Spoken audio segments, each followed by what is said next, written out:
শুভ সকাল বন্ধুরা, কেমন আছো তোমরা সবাই? আশা করছি সবাই ভালো আছো, সুস্থ আছো, আর আমরাও ভালো আছি।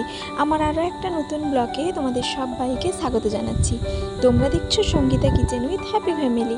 তো সকালে সমু উঠে বিস্কিট খেয়েছিল, তো ও এসে কিন্তু বাইরে পাখিদের জন্য বিস্কিটটা দিয়েছে। আর ও আমাকে বললো, মাম্মাম একটু গ্লাসে জল দাও না, আমি পাখিকে খাওয়াবো। তো আমি বললাম ঠিক আছে, দাঁড়াও একটা কাপ নিয়ে আসি, যে কাপগুলো কম ব্যবহার হয় সেই কাপে আমি জল দিচ্ছি, তুমি নিয়ে যাও। তো ওকে বলছি যে এক সাইডে করে রাখো, যাতায়াতের রাস্তাটা রেখে দাও। তো বুঝতে পারছে না, তো যাই হোক ও রেখে দিয়েছে। তারপর আমি একটু পরে সরিয়ে দিয়ে এসেছি। তারপর সমর বায়না, জলের বোতলটা যে আনা হয়েছিল ওই জলের বোতলে জলটা ভরে দাও। আসলে এই বোতলটা নতুন ছিল, ধোয়া হয়নি, তো তার জন্য ভালো করে একটু ধুয়ে জল ভরে দিলাম। ও পেয়ে কিন্তু বেশ আনন্দ, কারণ এই বোতলই একটা সবুজ কালারের তার দাদার আছে, সেই বোতলটাই কিন্তু সবসময় বাবু ব্যবহার করত। তো এখন যেহেতু নতুন বোতল কিনে দিয়েছি, তো তার জন্য বললো মামা আমাকে জল ভরে দাও। তো যাই হোক ওকে জলটা ভরে দিলাম, ও পেয়ে কিন্তু খুবই খুশি। আর তারপরে বললাম যে একটু মক্স দিয়ে দাও, আমি লিখে দিয়েছি, না ও কোনো মতেই পড়বে না। তো যাই হোক ও যেহেতু বিস্কিটটা খেয়েছে তার জন্য আর ওর খাওয়ার করলাম না, কারণ বাচ্চা তো সকালে বেশি খেতেও চায় না। আসলে আমরাও বেশি সকালে খেতে পছন্দ করি না, হালকা কিছু খেলে ঠিক আছে। তো যাই হোক তোমাদের দাদা ভাইয়ের জন্য লিকার চাটা করে দিলাম, আর পাউরুটি নিয়ে এসেছিলো, ওকেও সেঁকে দিলাম। আর তারপর আমি একটু দুধ চা করে খাচ্ছি, আর একটু সর ছিল, তো তার জন্য ভাবলাম যে পাউরুটি দিয়ে সর দিয়ে খেতে বেশ ভালো লাগে, সেটা একটু খাই। আর এখনও আজকে লোক আসেনি, আসবে বলেছে কিন্তু এখনও যেহেতু আসেনি, দেরি হবে বললো, তো তার জন্য আমি কিন্তু খেয়ে তাড়াতাড়ি রান্নাটা বসিয়ে দেবো, কারণ আমাকে আবার ডিউটি যেতে হবে। আর ওনারা এলে ওনাদের জন্য আলাদা আবার চা করে দেবো। তো যাই হোক তারপরে রান্নাঘরে এসে ভাতটা বসিয়ে কিছু সবজি কেটে নিয়েছি, ফ্রিজ থেকে মাছ বের করে লবণ হলুদ মাখিয়ে মাছটা বসিয়ে দিলাম। তো তাড়াতাড়ি করে রান্নাটা করতে হবে, যেহেতু ডিউটি যাব, তো তার জন্য। তো যাই হোক মাছ আর আলুটা একসঙ্গে বসিয়ে দিয়েছিলাম যাতে তাড়াতাড়ি রান্নাটা হয়ে যায়। তো এদিকে দেখলাম মাছ আর আলুটা ভাজা হয়ে গেছে, আর সমু চিংড়ি মাছটা খেতে পছন্দ করে, তো তার জন্য 2 পিস দিয়েছি, তার বড় মা দিয়েছিল। তো যাই হোক তারপরে মাছ ভাজাটা তুলে নিয়েছি, দিয়ে এদিকে মাছের তেল একটু ছিল সেটা দিয়ে একটু ভাজা করছি, মানে বেগুন আলু আর পেঁয়াজ দিয়ে। আর ওই দিকের গ্যাসে কিন্তু আমি মাছের ডিম ছিল ওটা সেদ্ধ বসিয়েছি, কারণ ওটাতে আমি চাটনি রান্না করব। তো যাই হোক এদিকে আমার মাছের তেলটা সবজি দিয়ে ভাজা হয়ে যাওয়ার পর মশলাটাও করে নিচ্ছি ঝোলের জন্য। যেরকম আদা রসুন পেঁয়াজ দেওয়া হয়, হলুদ গুঁড়ো লঙ্কা গুঁড়ো, সেই রকম দিয়ে কিন্তু আমি মশলাটা কষিয়ে নিয়েছি। তারপর চিংড়ি মাছ আর আলুটা দিয়ে ভালো করে কষিয়ে জল দিয়ে দিলাম। আর সকালে ডিউটি গেলে একটু তাড়াতাড়ি করে রান্নাটাও করতে হয়।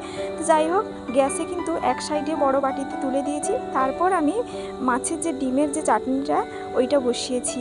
যেরকম ফোড়ন দিয়ে মাছের ডিমটা একটু ভেজে নিয়েছি, তারপর চিনি আর একটু আমচুর দিয়েছি।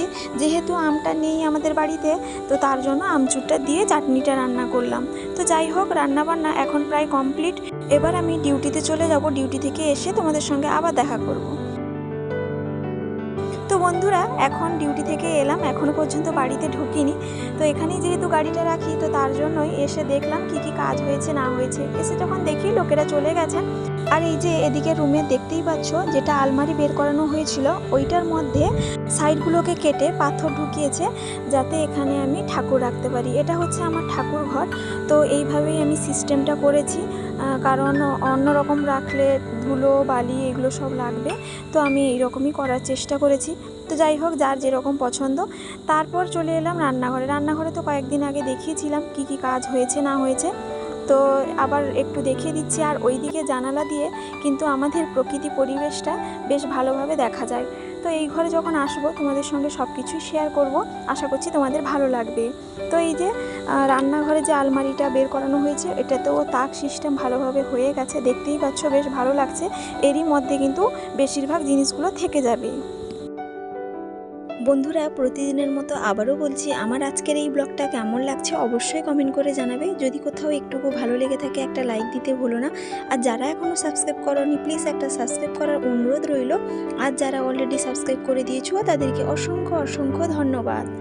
তো যাই হোক দেখতেই পাচ্ছ বাথরুমের যে কাজটা বাকি ছিল টুকিটাকি সেগুলো কিছুটা হয়েছে। আর এখন এই সামনের দিকে আসছি, তো সামনের দিকে দেখছি সেরকম কিছু কাজ হয়নি, কিন্তু কিছু পাথর কেটে সাইজ করে রেখেছেন। যতদূর সম্ভব এই যে আলমারি তাকগুলো হচ্ছে ওইগুলোতে ঢোকানো হবে। আর এটা যে দাগ দিয়েছিলেন ওটাও ভালো করে কেটে নিয়েছেন। তো যাই হোক, এখন বাড়ি যাব, কারণ এখনও আমি ভাত খাইনি।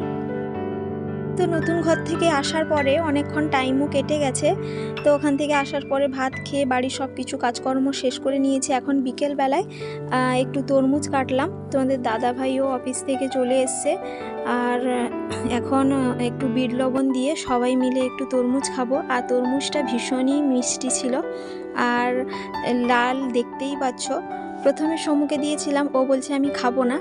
তো ও যদিও তরমুজটা খেতে কিন্তু ভীষণই পছন্দ করে, কিন্তু এখন মোবাইলের রিলস দেখায় ব্যস্ত, তো তার জন্য খেতে চাইছিল না। তো যাই হোক, একটু পরে ও নিজে থেকে আবার তরমুজটা খাওয়া আরম্ভ করেছে। আর খেতে খেতে বলছে মাম্মাম দারুণ লাগছে, কারণ ওর কিন্তু তরমুজটা খুবই পছন্দের একটা ফল।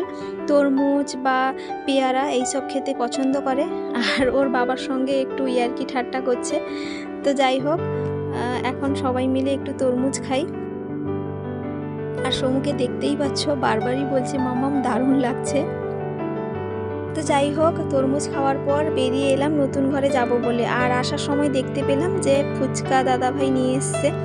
তো বলছে মাম্মা আমি ফুচকা খাবো। আমি বললাম যে তরমুজ খেয়েছো, এক্ষুনি ফুচকা খেও না। না, আমি ফুচকা খাবো। তো তার জন্য তার দিদি আর বৌদির সঙ্গে একটু ফুচকা খাচ্ছে, আর আমি যাচ্ছি নতুন বাড়িতে। আর দেখতেই পাচ্ছ ফুলটা কত সুন্দর হয়েছে। এখানে সব ফুল গাছই কিন্তু বেশ সুন্দর এবং প্রচুর পরিমাণে এখন ফুল হচ্ছে, যেহেতু এখন প্রচণ্ড পরিমাণ গরমও পড়েছে, তো তার জন্য। আর এই যে নতুন ঘরে আসার পরে ফুচকা দাদাভাই এদিক দিয়ে যাচ্ছেন। আর প্রত্যেক দিনই আসেন না উনি, মাঝে মধ্যেই আসেন। আর যখনই দেখতে পাই সমুর বায়না আমি ফুচকা খাবো। আর এই যে এখন এলো সমু বাবু, আর এসে আমাকে বলছে কি মাম্মা আমি না ফুচকা যে খেয়েছিলাম ওইটা ফেলে দিয়েছি। আমি বললাম যে ফুচকা পয়সা দিয়ে কেনা হচ্ছে, তুমি ফেলে দিলে কেন? ও বলছে না না, আমি ফুচকা ফেলিনি, আমি ফুচকার পেপারটা ফেলেছি। তো আমি বললাম সেটা তো তুমি ঠিক করে বলবে যে আমি ফুচকা ফেলিনি, ফুচকার পেপারটা ফেলেছি। তো যাই হোক, ছেলের সঙ্গে একটু অনেক কিছু কথা হলো ওই ফুচকা নিয়ে। আর এদিকে তোমাদের দাদা ভাই মাটি খুঁড়ছে, কারণ ওল লাগানো হবে। আর এই ব্লকটা বৃষ্টির আগের ব্লক, তার জন্য মাটিগুলো শক্ত লাগছে, দেখতেই পাচ্ছ। তখন কিন্তু বৃষ্টি হচ্ছিল না। আসলে সময় এবং সুযোগের অভাবে ব্লগগুলো আর দিতে পাচ্ছি না। একদিন যদি দিই, দুদিন দিতে পাচ্ছি না। তার কারণ হচ্ছে আমি একটা বাইরেও কাজ করি, তো তার জন্য সব কিছু অ্যাডজাস্ট করে ব্লগ তৈরি করে এডিটিং করা, থাম্বনেল বসানো, টাইটেল বসানো, অনেক কিছু ব্যাপার থাকে, যারা করে তারা হয়তো জানে। তো যাই হোক, অনেক কিছুর জন্য ব্লগগুলো আর দিতে পারিনি। তো যাই হোক, তোমাদের দাদাভাই মাটি খুঁড়ছে ওল লাগানো হবে বলে, কারণ তোমাদের দাদাভাইও সবসময় সময় পায় না, তার জন্য একটু একটু করে কাজটা এগিয়ে রাখছি। আর এদিকে যে আনারসটা আগে দেখিয়েছিলাম বানর খেয়েছিল, ভেঙে দিয়েছিল, আর সেটা আর ভাঙা হয়নি। তো তোমাদের দাদাভাইকে জিজ্ঞেস করলাম যে এটা কি আমি ভেঙে নেব, তাহলে ওই যে ছোট ছোট যে আনারসগুলো বেরিয়েছে ওইগুলো লাগিয়ে দেওয়া যাবে। তোমাদের দাদাভাই বললো যে তাহলে ভেঙে নাও, যদি সময় পাই লাগিয়ে দিব। আর লাগিয়েও লাভ নেই, কারণ এই যে বানর সব খেয়ে যাচ্ছে, আর যখন খেয়ে যায় মনটা খারাপও হয়ে যায়। তো এই জন্য আর ভালো লাগে না এইসব লাগাতে।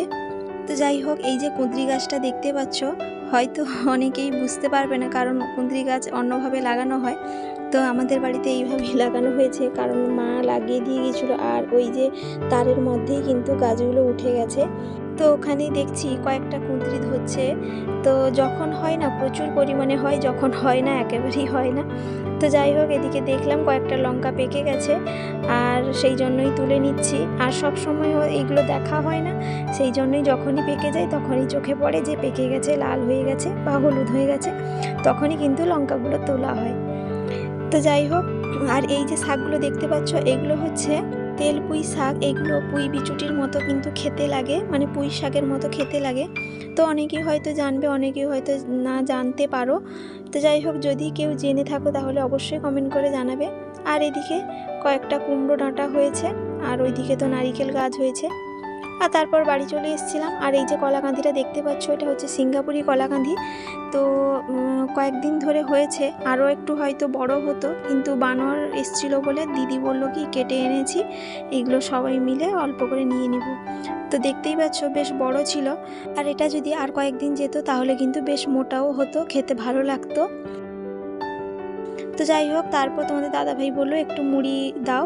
তো তার জন্য ছোলা ভেজানো ছিল একটুখানি, তো ছোলা আর শসা দিয়েছি, একটুখানি লঙ্কা, জিরে গুঁড়ো দিয়েছি, একটু বিট লবণ দিয়ে ভালো করে মাখিয়ে, আর চানাচুর ঝুরি এইসব দিয়ে মুড়ি একটু মাখিয়ে দেবো। আর তোমাদের দাদাভাই বললো মুড়ি মাখানোর পরে একটু চাও করবে, কারণ সন্ধ্যার সময় আমাদের বাড়িতে একটু চা হলে একটু ভালো লাগে।